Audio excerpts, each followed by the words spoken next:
Okay, so I would like to welcome all of you to this meeting sponsored by Cambridge Biomedical and Luminex. Cambridge Biomedical, just for those of you that don't know, is a CRO over in the Brighton area.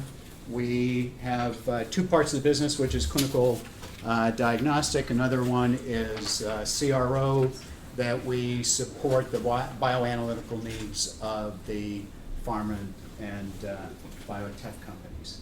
Luminex, I think most of you are aware, they have some very interesting, powerful technology for multi-target at one time.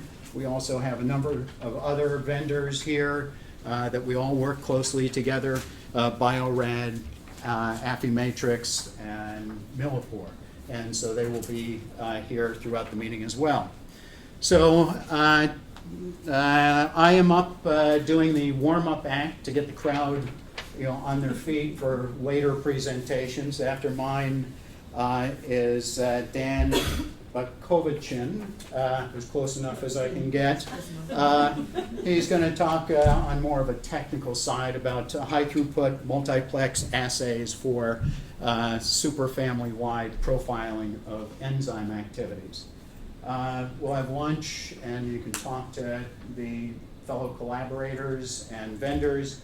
And then after, Dr. Archana Kapoor will be talking about Luminex assay validation. And then finally, Dr. Jim Lederer from Brigham and Women's Hospital will be talking about collaborative assay development. So with that, I'll talk about something that can be very dry. And especially, how many people are just in strict research? How many are dealing with the clinical phase at all? How many strict research? Are you guys in strict research? Okay. Anybody got anything that is destined, or they feel destined to be used in the clinic, either in clinical trials or in out in the marketplace? It's all discovery. Okay. So I just want to know that, because I'll try to adjust my discussions, because a lot of this will and will not affect some of the discoveries that you make later on. And it's also something that, as people are seeking your counsel, you should know what the regulatory framework is. And so it's a lot of acronyms like anything else. First, I'll talk about what is an LDT, or laboratory developed test, then what is an RUO, what's an investigator use only test, how have they been regulated to date, and then there's change. FDA is starting to step in and take over the enforcement of these tests. And then finally, what's the time frame for compliance.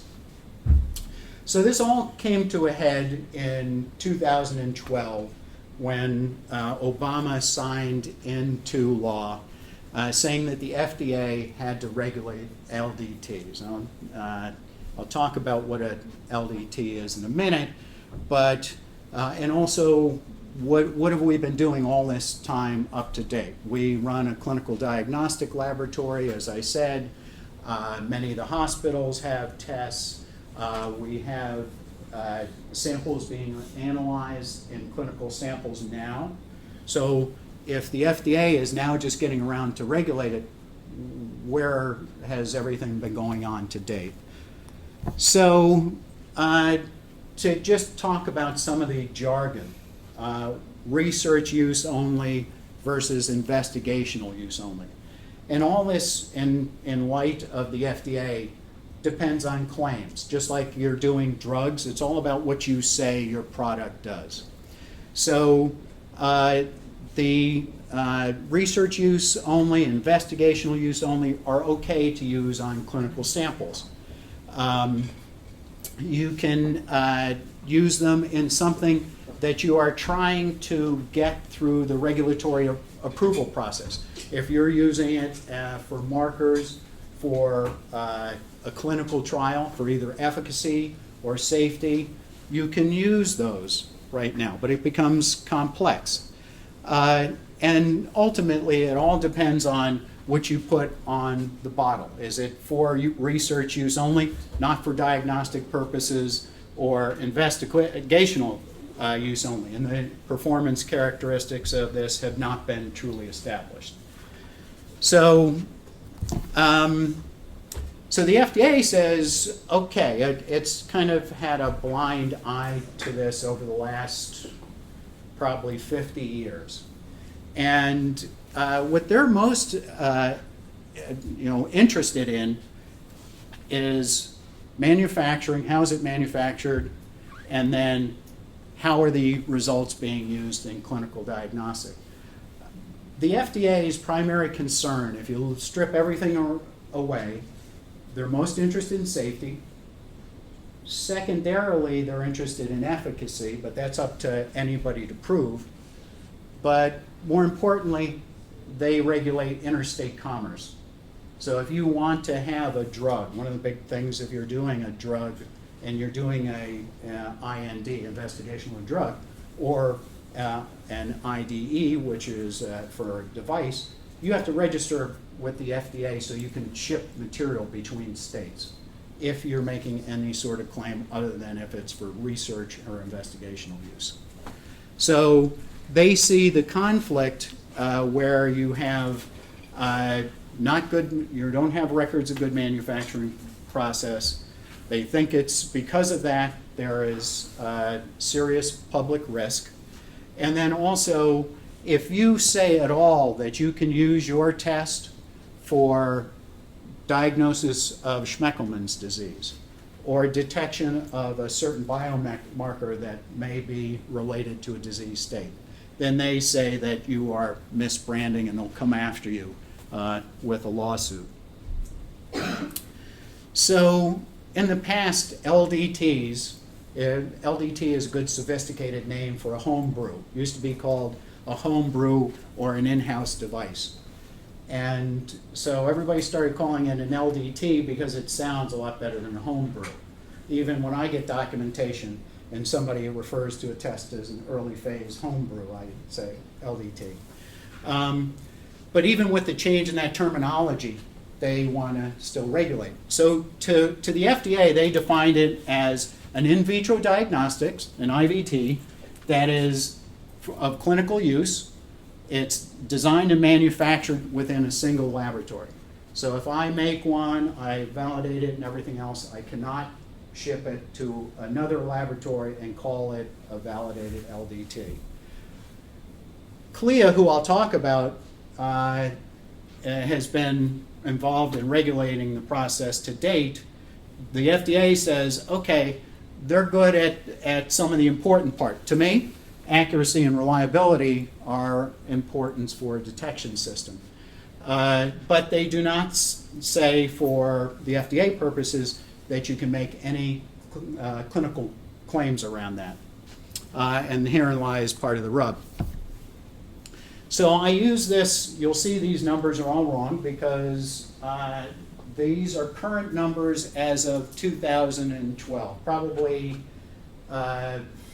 February or March. I was at a next generation diagnostic meeting in Washington, D.C., and they had the head of the FDA division that was trying to get control over this, and then one of the representatives from the other CMS division, and they were up on the dais talking about this dogfight that was starting to occur. And remember that the law didn't start until like September of 2012.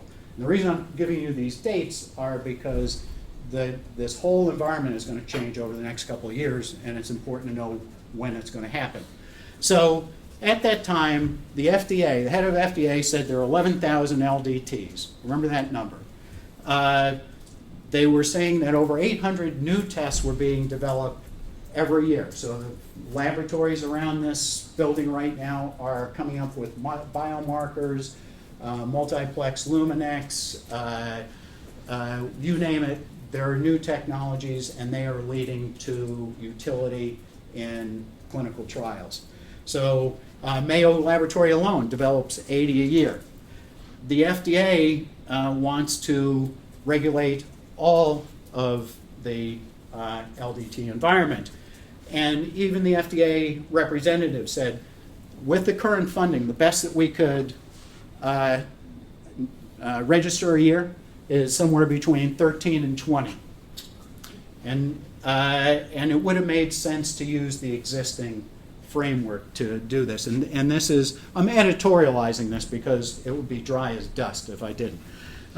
This is double-sided. This is the new regulations. It would bore you to tears. But what happened is in the past, the FDA wasn't really present in managing these laboratory-developed tests. So the CMS, the Center for Medicaid and Medicare Services, stepped in to fill the void. And under the Division of Laboratory Services, they developed a certification program called the CLIA. Anybody heard of CLIA before? Okay, so good. At least now this will start putting it into framework for everybody. So the CMS says, all right, we got this division. We're going to put in this certification program. So you get certified through a CLIA program. And it is quite rigorous in the criteria, the guidance that they use for validating a test. And then the College of American Pathologists are the ones that go out and audit and have kind of regulatory oversight. And I go back to, remember that number I just showed you in the last slide where it said 11,000 tests? Well, once they started really tabulating, it's more like 244,000 tests that the FDA is going to have to deal with, not 11,000. A little bit of an order of magnitude. So CAP, the College of American Pathologists, it's 18,000 board-certified pathologists. They right now oversee 7,600 laboratories worldwide, provide proficiency testing to 20,000 laboratories, and they've been around for 65 years. And so what these proficiency tests are, again, going back to Schmeckelmann's disease, they would have a series of unknowns that they would send to you and all the other labs that are doing a diagnostic for Schmeckelmann's disease. And then you would see how your laboratory did as an independent unit and then as all your other laboratories to compare against defined knowns. So pretty rigorous system. So the CAP and CLIA have been saying up until this 2012 meeting I was talking about, they were saying, look, why don't we do this? We already have the system in place. Give us more resources, and here's how we would do it. We do it in a risk-based method. And I'll talk about this in a minute, but the FDA said, oh, fine, well, and good. We don't care. We're going to do it our way or the FDA. So this just came out a couple of days ago because there's a new announcement, and it says, you know, he's very, I know he's biting his tongue, saying, yeah, we'll go ahead and cooperate with the FDA guidance and the risk-based methodology. And in actuality, it's what they proposed to begin with. What CAP proposed is, and I'll talk about these classes of diagnostics in a minute, but they say, we'll take the lowest risk assays, class 1 and class 2, we'll deal with those, and then you, FDA, deal with the class 3, the most high risk. And the FDA said, no, we're going to do it all. And you'll see it's really not the way it's going to shake out. But so here's the battleground. The FDA says we have this Federal Drug and Cosmetic Act we need to abide by. We want to make sure that there's analytical validity, that we have sensitivity, specificity, precision.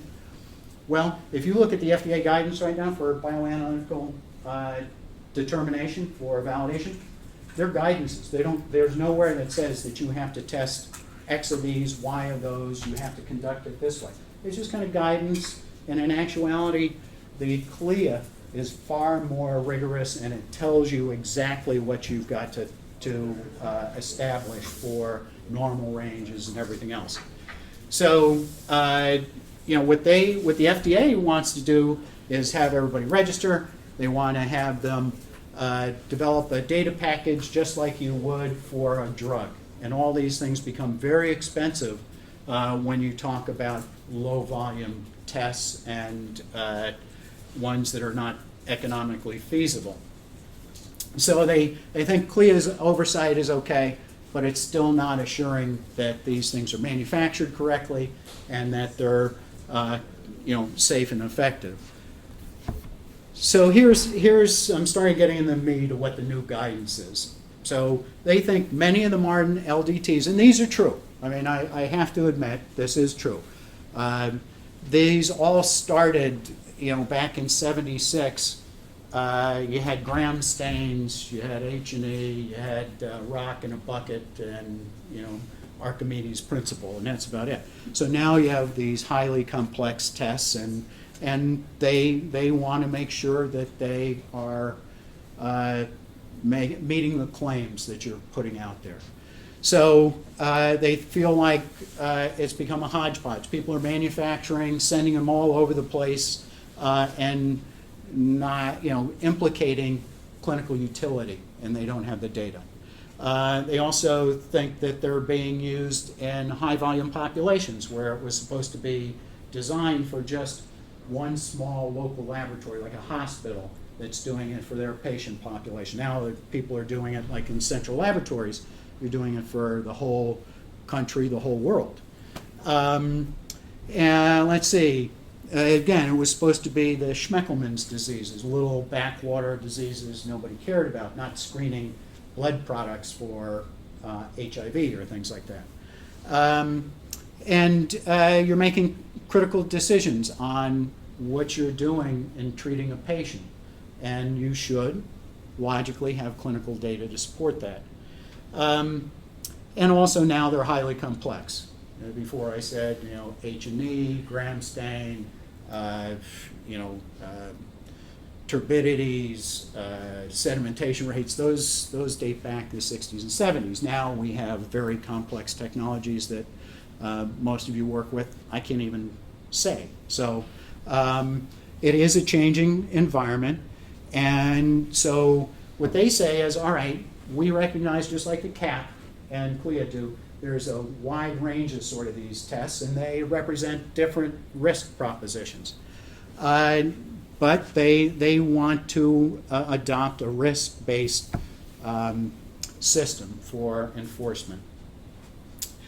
So anybody know about medical devices? Registration of medical devices. Okay, Tim and some of the other folks that are actually out in industry. So right now, class 1 device, class 2, class 3 are risk.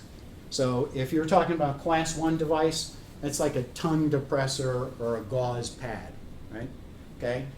Class 2 would be something like a catheter or an external heart monitor.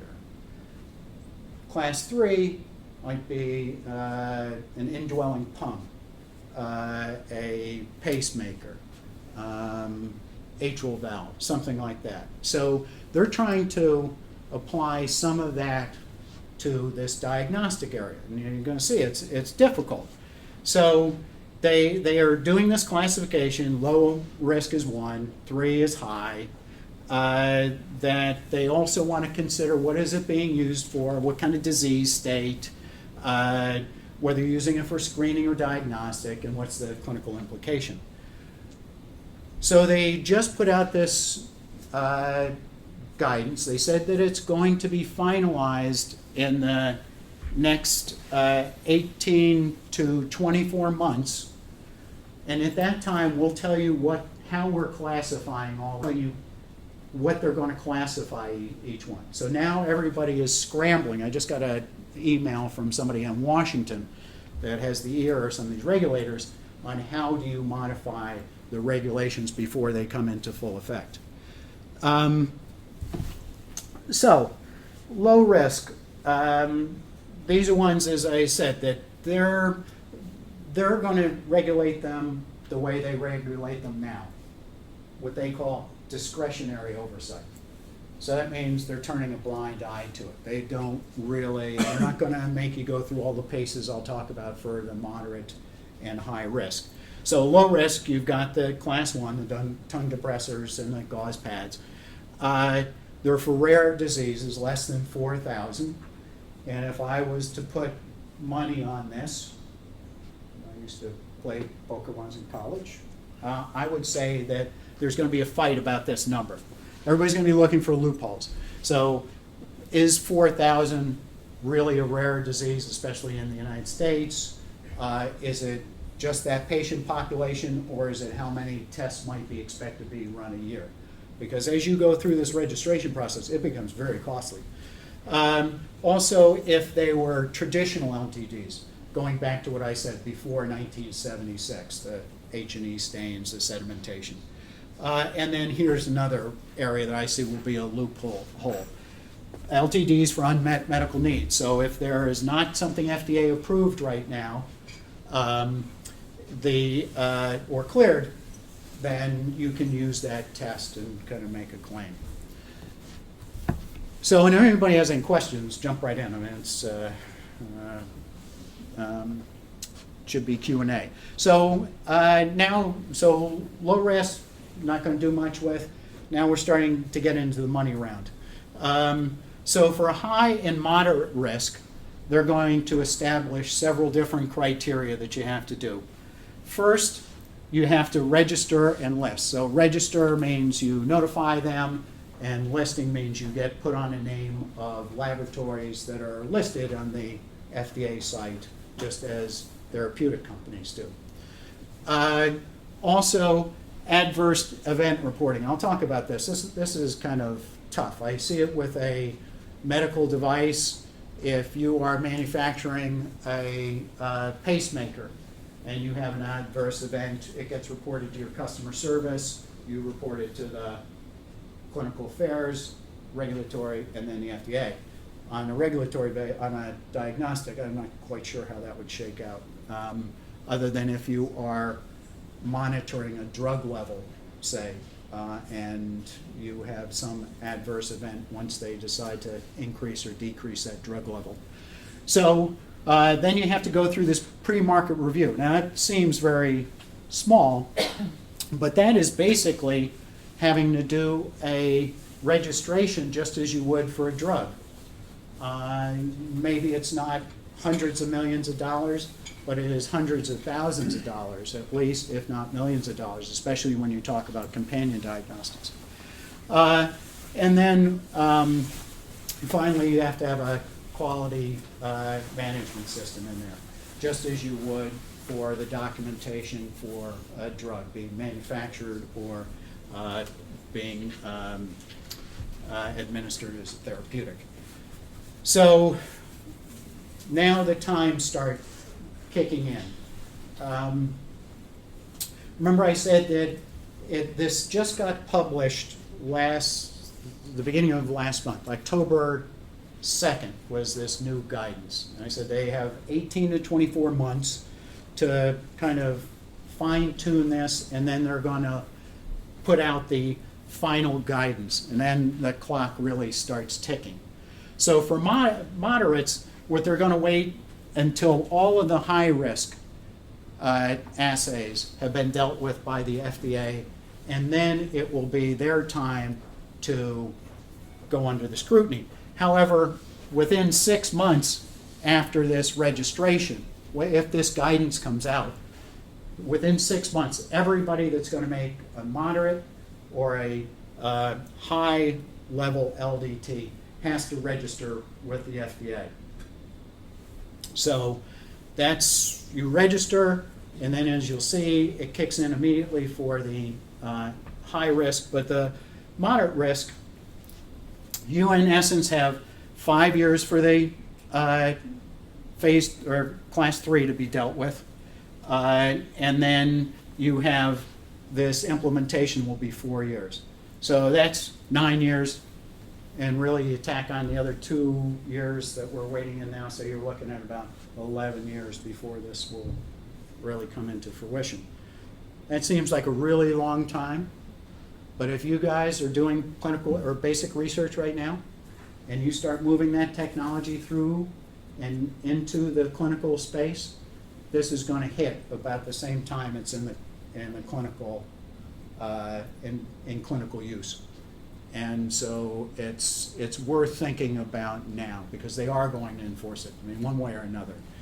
And then the odd thing is the FDA wants to use third-party reviewers for these pre-market submissions. So just as you put together a submission, an IDE or an IND for drugs, IDE for devices, you put it in and then they review this package. Well, as I said, they can only internally do 13 to 20 as it stands a year. They'd never be able to catch up. So what they're doing is saying, okay, we're soliciting people that can help us with this review process. Wouldn't you think you'd say, hey, CAP is already doing it, right? They already have people, they've been doing it for 65 years.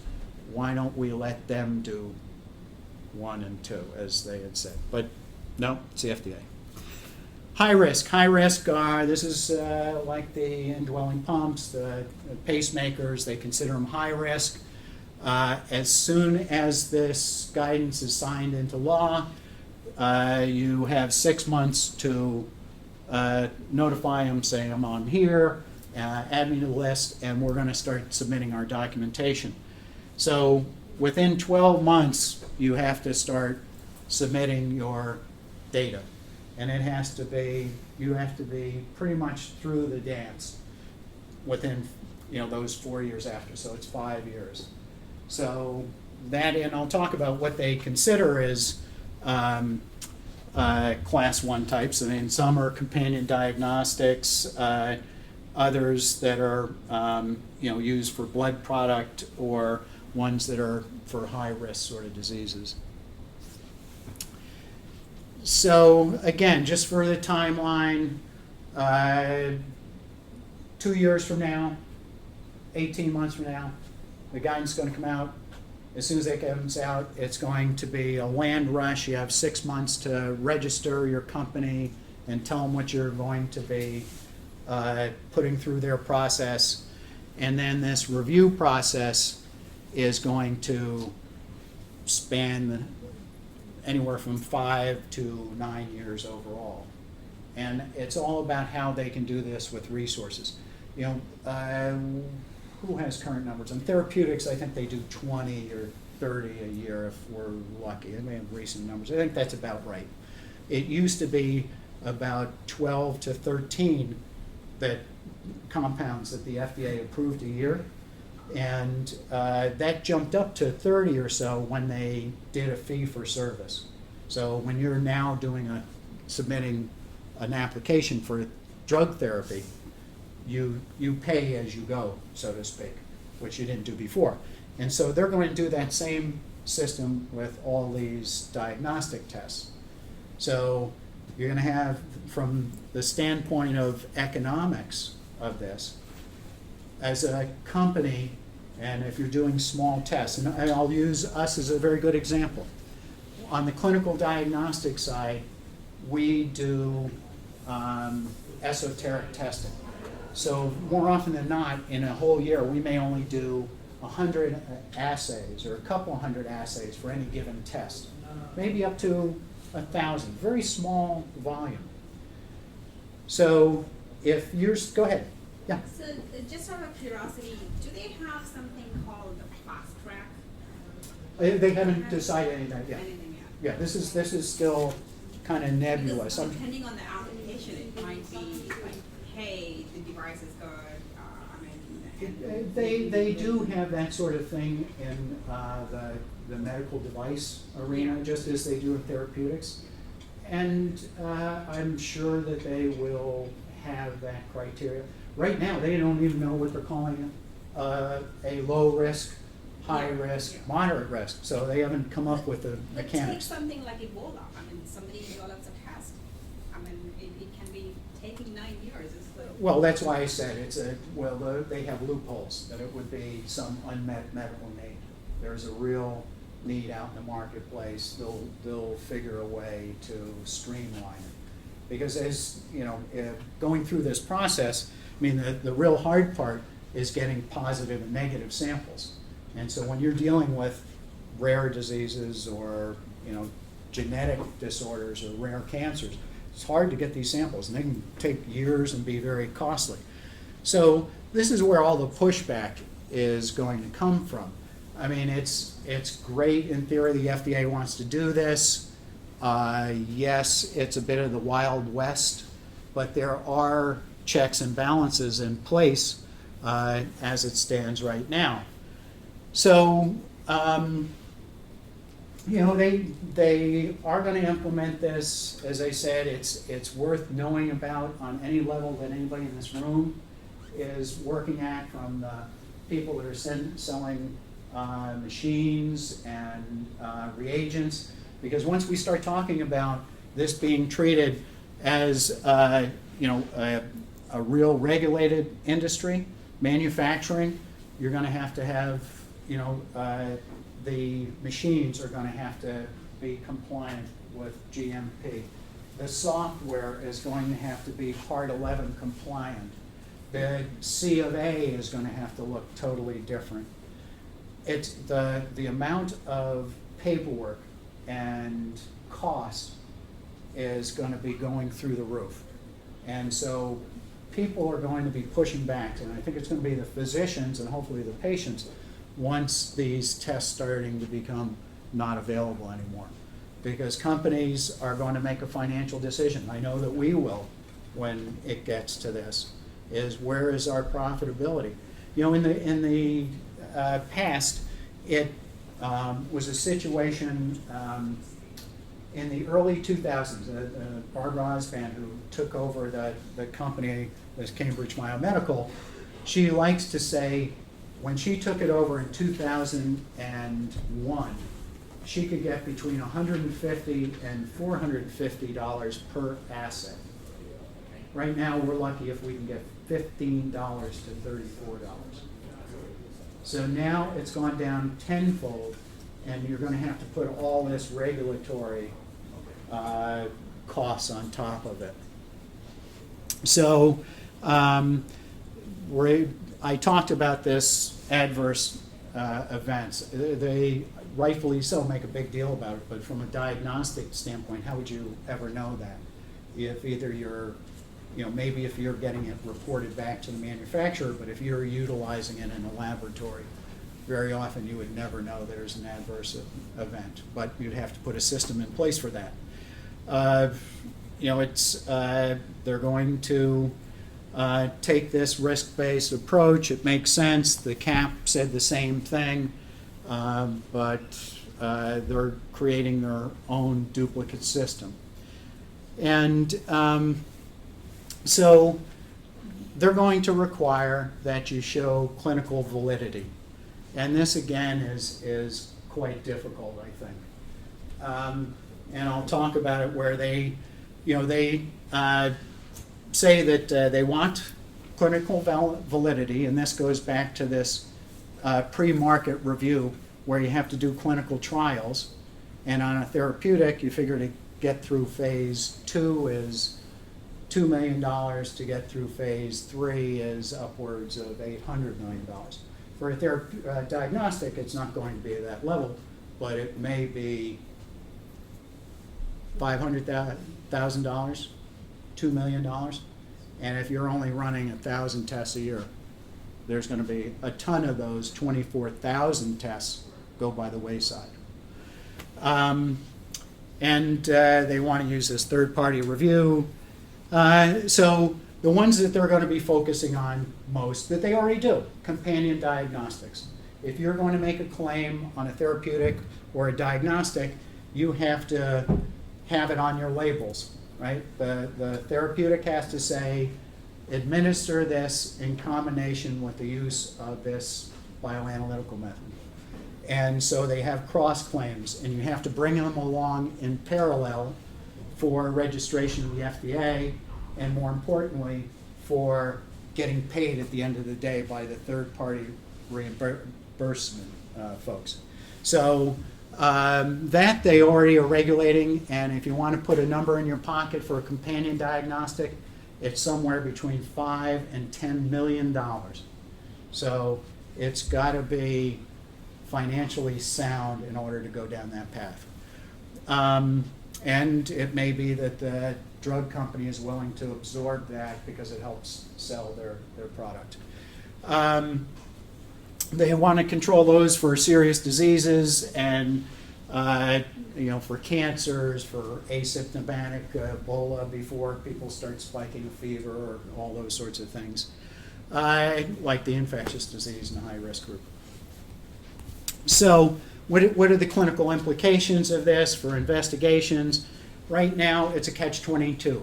You've got to use these IVDs and IUOs. You have to submit them to the IRBs to be able to utilize them in the clinical trials, but you can't make any claims. You just say, that's what we're doing. Because if you make any claims and you say you're doing something like that, then the FDA can step in and beat you around the head and face. And then also, they are wanting to evaluate clinical validity.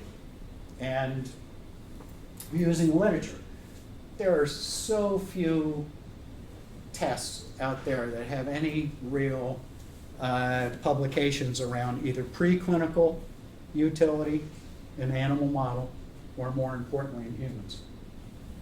And there are better examples in drugs, because you can have mechanism of action studies and things like that will support it, but you're going to be hard pressed with some of these in showing any literature that you can point to already and not have to go through the process.